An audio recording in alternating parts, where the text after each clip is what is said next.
Aleluia. Gente, o tema que o Senhor trouxe no meu coração ao longo dessa semana, desde que o dia que o Rafa me convidou, é esse aí. Nós estamos a 3 meses do final do ano. Se você não sabe, eu estou te lembrando hoje, Se você for no Savenhal, você vê que já está vendendo panetone. Se você olhar nas ruas, já estão começando a mexer com a decoração de Natal. Daqui a pouco você vai no shopping, vai estar a Simone cantando Então é Natal, o que você fez, o ano termina, Porque todo ano é isso aí. Então assim, a gente está a 3 meses do final do ano. E quem sabe você já parou para dizer, meu Deus, o ano está acabando e eu não fiz nada. O ano está acabando, eu programei tantas coisas e eu não fiz metade das coisas que eu programei. Não sei se você é essa pessoa, se a gente está junto nessa. Mas, sabe, nós começamos todo ano fazendo um monte de programação, um monte de promessa, um monte de projetos. Eu vou falar algumas coisas com você aqui, vou mostrar algumas imagens e você vê se você se identifica nisso. Quem sabe você começou o ano falando assim, vou começar minha dieta segunda-feira. E essa segunda-feira não chegou até hoje, E foi uma promessa. Quem sabe você falou, esse ano eu volto para a academia. Você até se matriculou, tá pagando, mas você ainda não foi nem um dia, mas eu estou pagando, eu tive fé, eu fui lá e me matriculei, mas eu não voltei ainda. Ou, vou ler mais a Bíblia, Aí você começou bem, mas na primeira semana você dormiu, você não parou. Você começou a ler um capítulo, virou 2, virou nada, Ou, sei lá, vou começar a ler mais livros, e a hora que você começa a ler, você chega naquela situação ali, de dormir com o livro na cara, vai se identificando, hein? Ou tantas coisas que a gente fala, cuidar da saúde, mudar de emprego, tantas coisas. E gente, é muito bom fazer planos, é muito bom fazer projetos, é necessário. Só que esses planos e esses projetos, eles não vão funcionar se não estiver debaixo de uma motivação correta. Se não estiver debaixo de uma motivação que ela vem de Deus. E é por isso então que eu vou falar sobre esse tema hoje, a motivação espiritual versus a pessoal. Eu não sei se você estava aqui no primeiro culto deste ano, no primeiro encontro, mas nós recebemos uma palavra profética que a Polly acabou de falar. O que é? O ano da manifestação abundante de Deus, amém? Você pode declarar isso? Esse ano é o ano da manifestação abundante de Deus, amém? Nós recebemos essa palavra, mas queridos, não tem como nós avançarmos, não tem como nós sairmos do lugar, não tem como nós vivemos ou tomar uma decisão para que esse ano seja o melhor ano da nossa vida, se a nossa motivação não for correta, não estiver alinhada com o nosso coração. E eu estava olhando a definição sobre motivação. Motivação é um motivo que leva à ação. Sem ela não fazemos nada. A motivação para preparar o jantar é a fome. Assim como a motivação para estudar para um concurso é o sonho de conquistar a vaga desejada. Ou seja, somos o tempo todo motivados por motivações, ora internas e ora externas. Então, ou seja, não adianta a gente ficar falando de tantas coisas que a gente vai fazer ao longo do nosso ano, ao longo do nosso tempo, eu vou fazer, se nós não tivermos com a motivação correta. E eu sei bem o que é a motivação pessoal. Eu já fiz milhares de cursos sobre motivação pessoal, já fiz palestra com vários tipos de coaches, de professores, e eu não estou falando nada contra isso, são boas para a gente, mas não sustentam a gente por um tempo. Ela sustenta a gente por alguns dias, por algumas horas ou algumas semanas, mas não nos sustenta ao longo da nossa jornada. Quem sabe você começou esse ano com um monte de coisas que você ouviu, mas não te tem sustentado até hoje. Às vezes você já desistiu no meio do caminho. Sabe por quê? A nossa motivação correta, ela está baseada nessa verdade aí de Deuteronômio 6, Escute, Israel, o Senhor nosso Deus é o único Senhor. Portanto, ame o Senhor seu Deus. Olha aí, é daí que vem a nossa motivação verdadeira, de todo o coração, de toda a sua alma e de toda a sua força. Gente, é isso que nos faz a gente ser motivados, é a gente saber que o Senhor, Ele está acima de tudo, Ele está acima de todas as coisas, Ele é o maior na nossa vida, é Ele que conduz a nossa jornada. Por isso que nós precisamos amar Ele do que? De todo o nosso coração, sabe, de toda a nossa alma, de corpo, de alma, de espírito. Ele tem que ser o único, Ele tem que ser o primeiro para mim e para você todos os dias, amém? É desse jeito que nós vamos avançar, sabe? E guarda isso para esse ano ainda de 2023. Você não recebe nada porque você merece algo, porque nós não merecíamos nada. Você sabe o que eu e você nós merecíamos. Nós recebemos do Senhor porque Ele está interessado em nos dar pela graça e pelo amor dEle. E aquilo que Ele tem a oferecer para a gente vem através do nosso coração. Ele olha para o nosso coração, Ele olha aquilo que o nosso coração tem a oferecer, e é aí que Ele se manifesta na nossa vida. Nós não estamos aqui por causa de performance, gente. A nossa performance não toca o coração de Deus, amém? Vou repetir, a nossa performance não toca o coração de Deus. Então qual tem sido a nossa motivação quando nós começamos esse ano? Eu quero ficar rico, eu quero mudar de emprego, eu quero casar, eu quero uma bênção, eu estou buscando a Deus porque eu estou cheio de problema e eu preciso resolver. Beleza, Deus vai resolver tudo isso para a gente. Ele já resolveu na cruz do Calvário, a gente só tem que tomar posse. Mas aí, será que essa é a nossa verdadeira motivação? Será que eu busco a Deus porque Ele pode me abençoar? Ou eu busco a Deus porque eu amo Ele de verdade? Será que eu quero ser uma pessoa melhor para que Deus me ame mais? Não, porque Deus já me ama da forma que eu sou. Eu quero ser uma pessoa melhor porque eu quero agradar aquele que deu a vida por mim. Eu quero agradar ao meu Senhor. E se eu amo é porque Ele me amou primeiro, porque um dia Ele deu o Filho dEle para mim morrer naquela cruz. Então essa é a nossa principal motivação, gente, é colocar Deus acima de todas as coisas na nossa vida.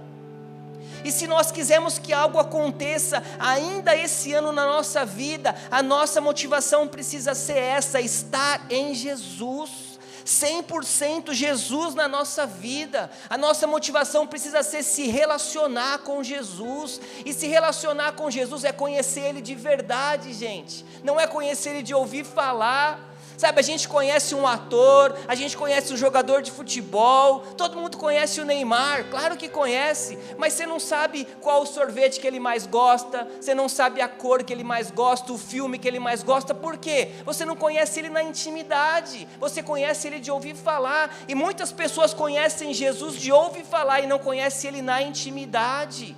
É o tempo da gente conhecer Jesus de corpo, alma e espírito, na intimidade, saber quem Ele é para mim e me relacionar com Ele todos os dias. É desse jeito que a gente vai avançar, é desse jeito que 2023 vai ser o melhor ano da nossa vida.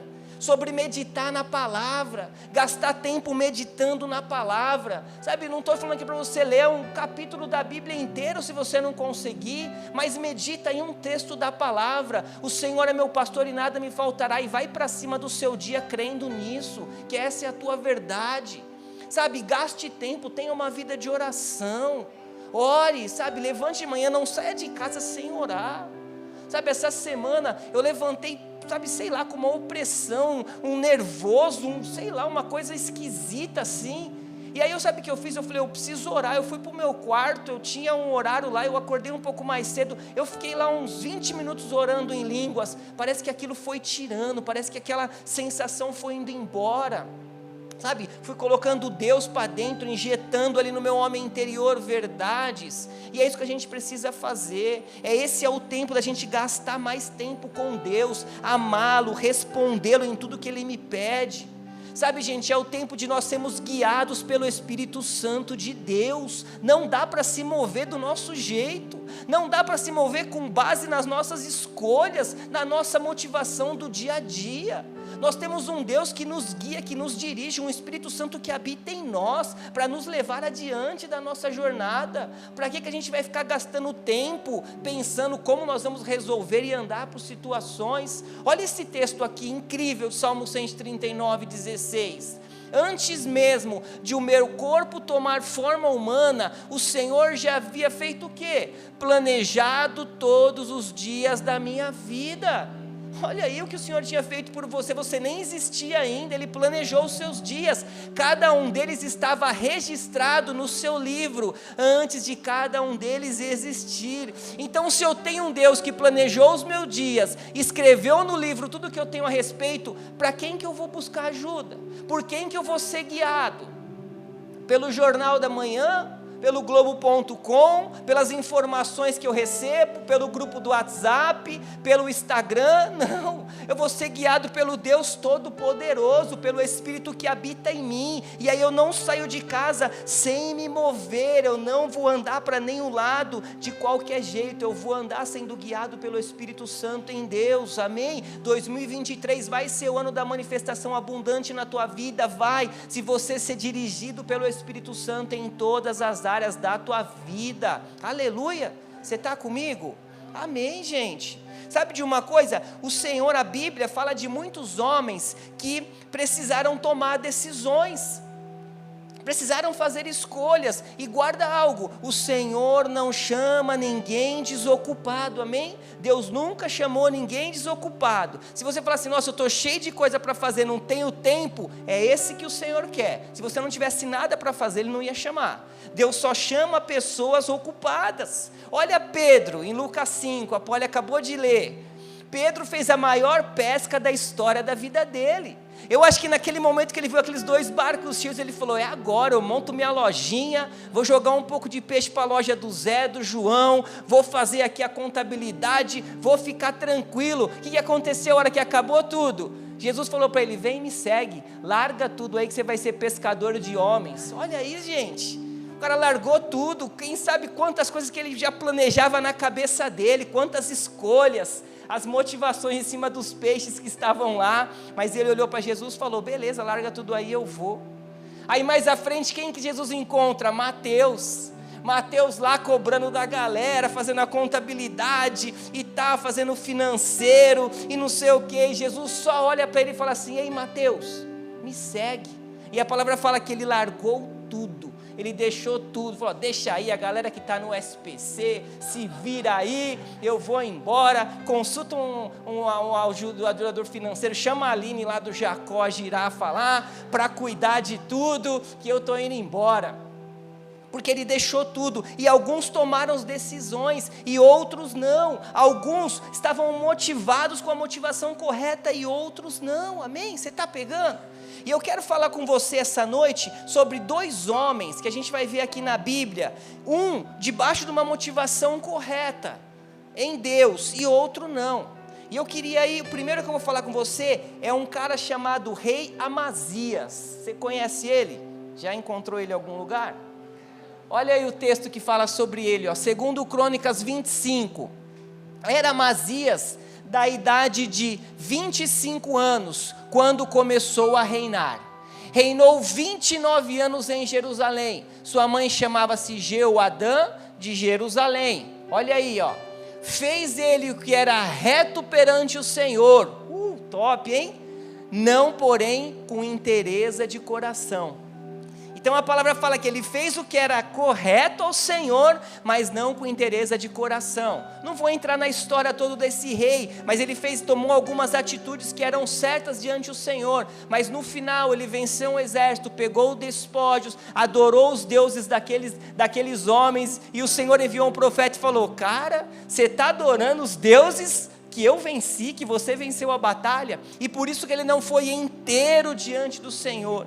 Mas aí, sabe o que eu acho legal, que a palavra fala? Que ele fez o que era reto, que ele fez o que era correto, mas ele não fez com inteireza, ou seja, ele não foi inteiro, ele foi parcial, ele não foi integral. Resumindo, ele não fazia de todo o coração, ele não servia de todo o coração. E o que isso me chamou a atenção? Que é possível fazer a coisa certa, mas com a motivação errada. É possível que nós fazemos o que é correto, mas debaixo de uma motivação errada. E agora trazendo para os dias de hoje, né? Será que eu e você precisamos tomar cuidado para nós não se tornarmos uma geração de Amazias? Será que a gente não precisa se cuidar para não ser uma geração dessa? Por quê? Lu, eu vou na igreja. Beleza, correto. Eu tenho uma Bíblia de papel e umas canetinhas. Correto. Eu sirvo no Somar. Eu faço escola Atos. Eu toco na banda aqui, eu prego, eu dou aula. Glória a Deus, está tudo muito correto. Mas será que nós estamos fazendo tudo isso com interesse de coração? Será que nós estamos sendo completos ou nós estamos fazendo de forma parcial? Sabe, é noite da gente perceber isso. Será que nós estamos debaixo de uma motivação pessoal que acaba logo ou debaixo de uma motivação espiritual? Porque não é sobre só fazer. Eu toco na banda, glória a Deus. Se o pastor Hélio pudesse ou ele quisesse, ele contratava músicos para tocar aqui, baterista, guitarrista, gente para servir na mídia, câmera, ele contrataria uma empresa para fazer isso. Por que ele não faz? Porque não tem como contratar um coração. A gente contrata pessoas, mas não contrata coração. Então, se eu estou aqui em cima, eu preciso ter um coração que serve de corpo, alma e espírito de verdade. Um coração que entrega, um coração inteiro. Porque não é só sobre técnicas, mas é sobre ser usado pelo Espírito Santo de Deus. Essa galera, quando está aqui, ela não está preocupada com a técnica. É bom, tem que ensaiar, mas tem que fluir aquilo que vem de dentro deles, poder, para que a igreja seja incendiada com a autoridade do Espírito Santo sobre nós. E isso para qualquer área, quando a gente prega, quando a gente serve a ceia, quando a gente está na câmera, em qualquer área da nossa vida, nós precisamos ser inteiros do Senhor. Lu, eu vou dar só 10%, porque é o dízimo, não é? Então 10% do meu tempo é do Senhor, os 90% eu vou administrar. Loucos somos nós que fazemos isso, que esses 90% na nossa mão administrando, vai dar uma bagunça total. Porque Jesus já falou o verdadeiro princípio, olha lá em Marcos 12, o verdadeiro mandamento: ame o Senhor seu Deus de todo o teu coração, de toda a tua alma, de toda a tua mente e de todas as tuas forças. Ou seja, o que é isso? Eu preciso ser inteiro, eu preciso ser completo, eu preciso vir à igreja e ser completo, estar na rua e ser completo, aonde eu estiver, ser completamente rendido ao Senhor. Amém? Glória a Deus. Aleluia. Nós precisamos ser inteiros no nosso coração e não ser como esse rei que fazia o que era correto, mas fazia pela metade. É tempo de nós avançarmos com o nosso coração completo diante do Senhor.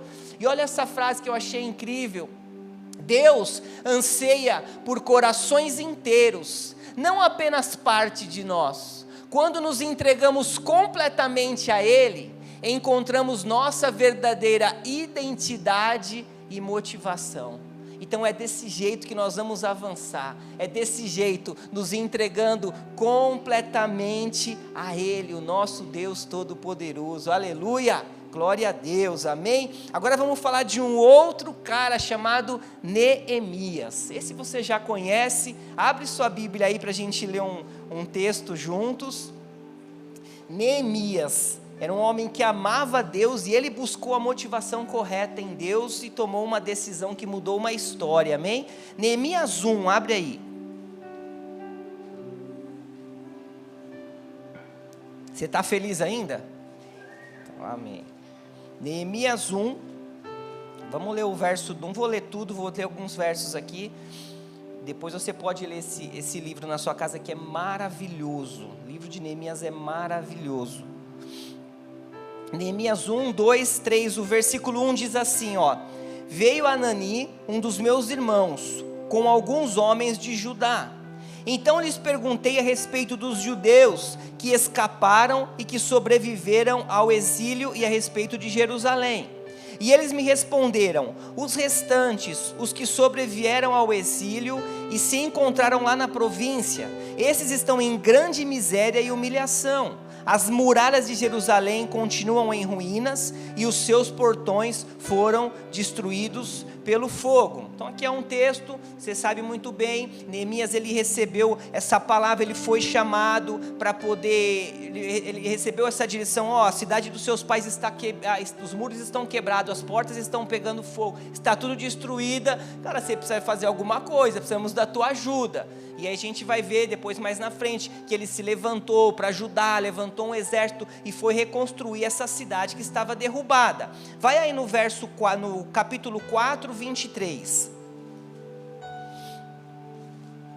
No 4:23, e aí depois eles já estavam lá, já estava com toda aquela galera ali ajudando na reconstrução da cidade. Olha o que fala o verso 23, nem eu, nem meus irmãos, nem os meus servos, nem os homens da guarda que me seguiam, tirávamos as nossas roupas, nem mesmo para dormir, cada um se deitava com as armas às suas direitas. Ou seja, essa galera estava trabalhando com uma arma na mão, a outra trabalhando, e ela não parava, motivada por algo que precisava acontecer. Eles estavam focados naquilo, os inimigos se levantando, falando contra, Sanbalat e Tobias, dando declarações, a raposa vai derrubar, vai cair, não vai adiantar, mas eles estavam focados naquilo. E aí vai agora no capítulo 6:15, para a gente concluir aí essa leitura.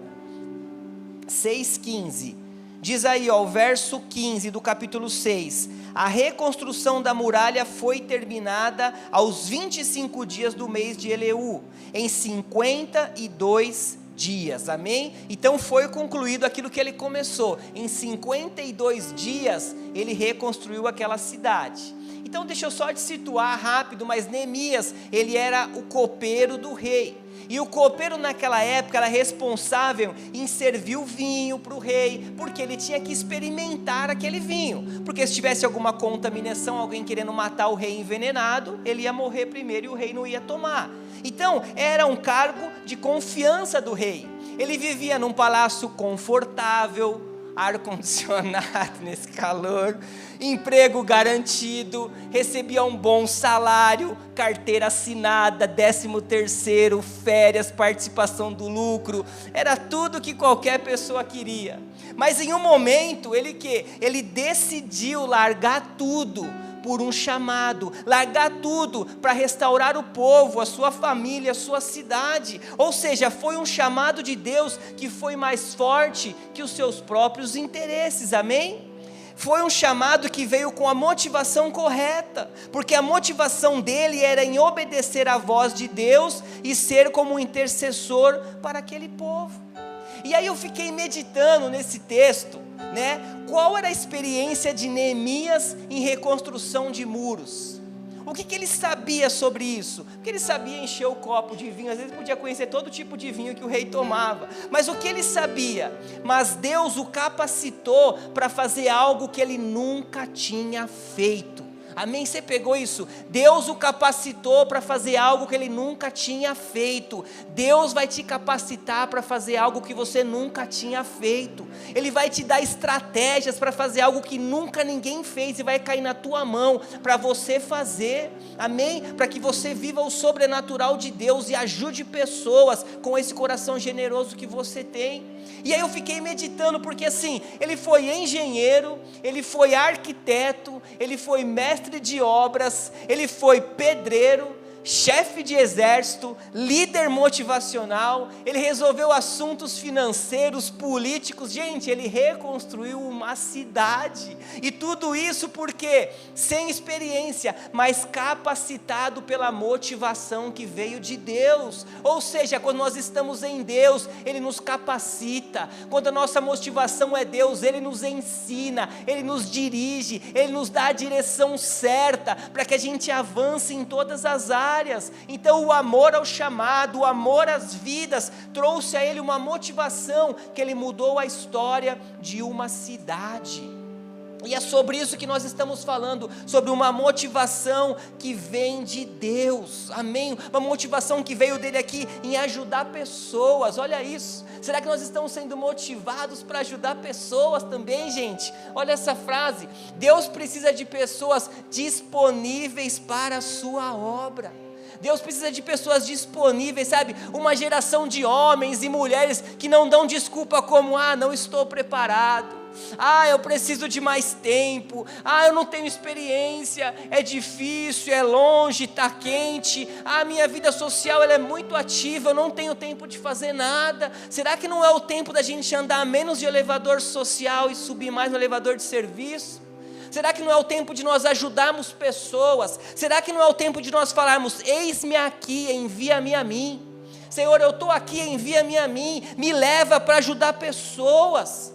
Sabe, queridos, porque hoje na vida que nós vivemos é muito fácil ficar desmotivado. É muito fácil desanimar. Se nós não estivermos firmados na rocha que é Jesus, não dá. A Poli orou ali sobre isso. Se nós não estivermos firmados na motivação correta que é Deus, não tem como a gente avançar, porque todos os dias Satanás vai querer te desmotivar para você não avançar, para você perder tempo com coisas erradas, para você ficar no seu cantinho parado, não fazer, não servir, não andar, não ajudar. Essa é a proposta dele para a nossa vida todos os dias. Eu vou te dizer algo, eu e você, nós somos o objeto de propaganda de Deus, amém? Você sabia disso? Você é o objeto de propaganda de Deus. As pessoas precisam olhar para mim e para você e ver Deus. As pessoas precisam olhar para a gente e ver a imagem e a semelhança do próprio Deus. Não precisa nem de palavras nossas, mas as nossas atitudes falam por si próprio. As nossas atitudes precisam ser de filhos de Deus. Nós precisamos influenciar pessoas da maneira que a gente vive, da forma que a gente vive, gente. Sabe, é tempo, não é sobre o que nós somos no nosso Instagram, não. É sobre o que nós somos dentro da nossa casa, na nossa faculdade. É isso que nós somos, é isso que nós mostramos quem nós somos. Esse é o tempo. Nós só vamos ser conhecidos como os discípulos de Jesus se o mundo ver Jesus em nós, amor em nós, a gente amar as pessoas. Às vezes tem uma pessoa que está 100% do teu lado e hoje ela não veio. Busca informação, por que ela não veio? Não, sabe aquela pessoa, ajuda lá, liga para ela, faz tempo que eu não vejo. Precisamos se preocupar mais. Nós precisamos ser diferente, precisamos ser sal, precisamos ser luz em meio às trevas, amém? É desse jeito que nós vamos avançar e colher o melhor de Deus para a gente, para a nossa vida, para esse ano de superabundância na nossa vida. É poder viver ajudando pessoas, olhando para pessoas como Neemias fez, que largou tudo para poder reconstruir uma cidade, cuidar de famílias e pessoas. Essa é a base da nossa motivação, amém? Olha esse texto que eu estava lendo de 1 Coríntios 2,14, que como é loucura o reino de Deus perto do reino do mundo, a motivação desse mundo, Quem não tem o Espírito, não aceita as coisas que vêm do Espírito de Deus, pois lhes são loucura, e não é capaz de entendê-las, porque elas são discernidas espiritualmente. O que quer dizer isso? Que o reino de Deus, ele é loucura. Ele é loucura para as pessoas, ele é loucura para aqueles que estão debaixo de uma motivação pessoal, porque o reino de Deus, Jesus nos fala assim, é morrendo que se vive, é o humilhado que é exaltado. Fala para alguém de fora isso. É melhor dar do que receber. Acho que as pessoas de fora vão imaginar isso. Se te der um tapa, dá outra face.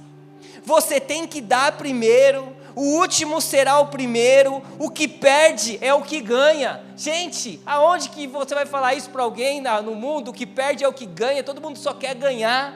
O líder é o que serve. Somos curados, mesmo com o laudo médico contra. Vivemos pelo que não vemos. Chamamos à existência as coisas que não existem. Aleluia! Olha, isso é o reino de Deus. É nisso que nós nos movemos. É nessa verdade. Chamar à existência as coisas que não existem. Parece loucura para o mundo, mas para nós é a mais perfeita verdade. Nós não vivemos pelo que nós vemos. Nós vivemos pelo que nós cremos. Por isso que nós chamamos à existência o que nós não vemos, e nós declaramos, esse ano vai ser o melhor ano da história da nossa vida, amém? Glória a Deus. Você pode aplaudir ao Senhor por isso? Aleluia, aleluia. Essa é a motivação do reino de Deus, e é nessa base que nós estamos firmados em Jesus. Aleluia, gente. Glória a Deus. Abre aí para a gente finalizar o último texto. Josué 1. Josué 1.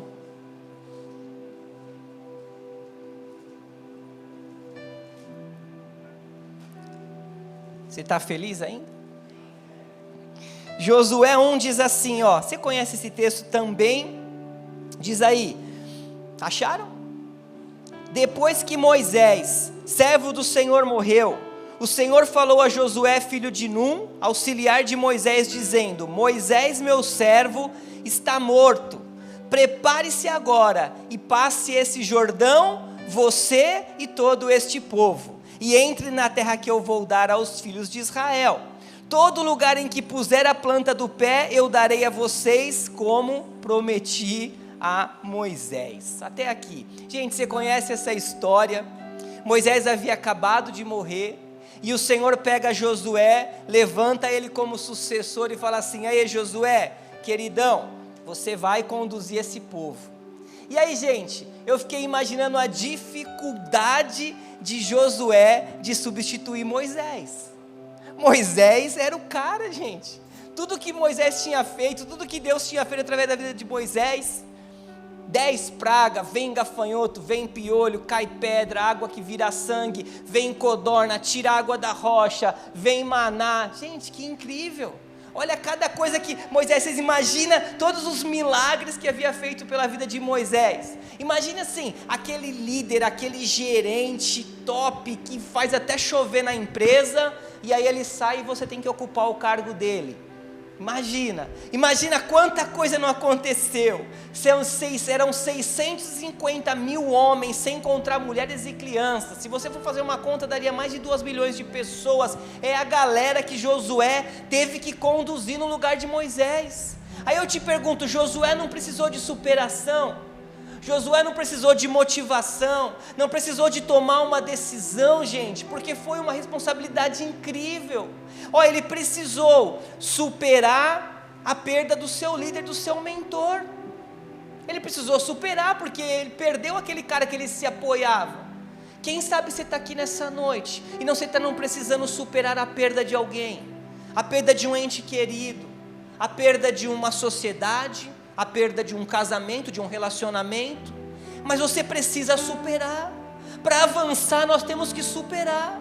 Josué, para ele ser o líder e avançar, ele precisou superar, porque o Senhor estava com ele. Ele precisou superar as palavras contrárias. Quanta gente acha que não falou a ele: então esse moleque não vai dar certo, esse cara aí é muito novo, ele não sabe nada, olha o que Moisés fazia, olha o que ele vai fazer. Quem sabe você não chegou agora em setembro, cheio de palavra contrária sobre a tua vida: não vai dar certo não, entrega as pontas, pode parar, para você não dá. Você precisa superar as palavras contrárias, porque a sua palavra verdadeira é essa, não é o que as pessoas falam.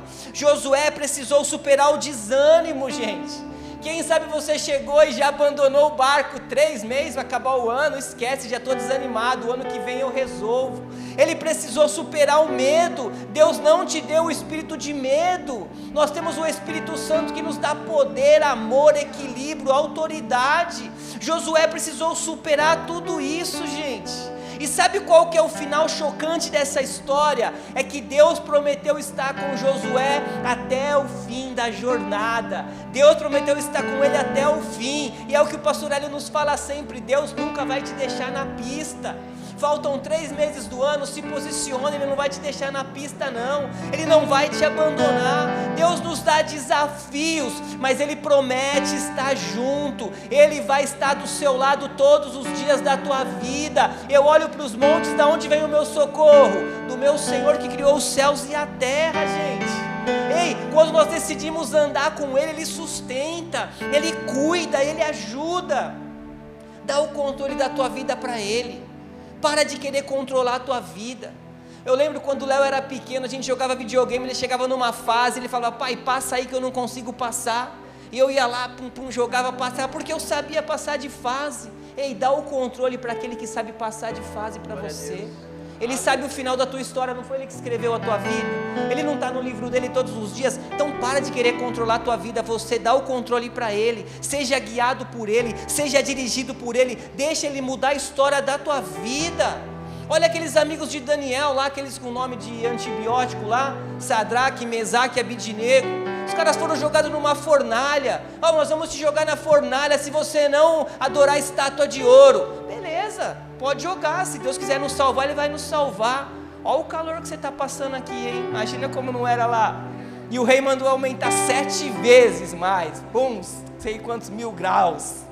E eles foram jogados, e a palavra fala que tinham 4, um era a imagem e a semelhança de Jesus que andou com eles. Ele cuida da gente, Ele cuida de nós, Ele está com você, Ele está comigo até o fim da nossa jornada, amém? Você recebe essa verdade? Você toma posse, amém? Então se coloca de pé, aleluia. Olha esse último verso aqui, ó, para você sair daqui fortalecido, ó. Josué 1:9. Não fui isso que ordenei? Olha o Senhor falando para Josué e falando para você. Seja forte e corajoso, não tenha medo, nem fique assustado, porque o Senhor, o seu Deus, Ele estará com você por onde você andar, amém? Amém? Fala assim pro teu irmão, irmão, olha aí para ele, fala assim, ó, eis que te digo, seja forte, corajoso, não se apavore, não fique desmotivado, porque o Senhor, o seu Pai, que te ama, estará com você todos os dias da sua vida, amém? Glória a Deus, aleluia, essa é a nossa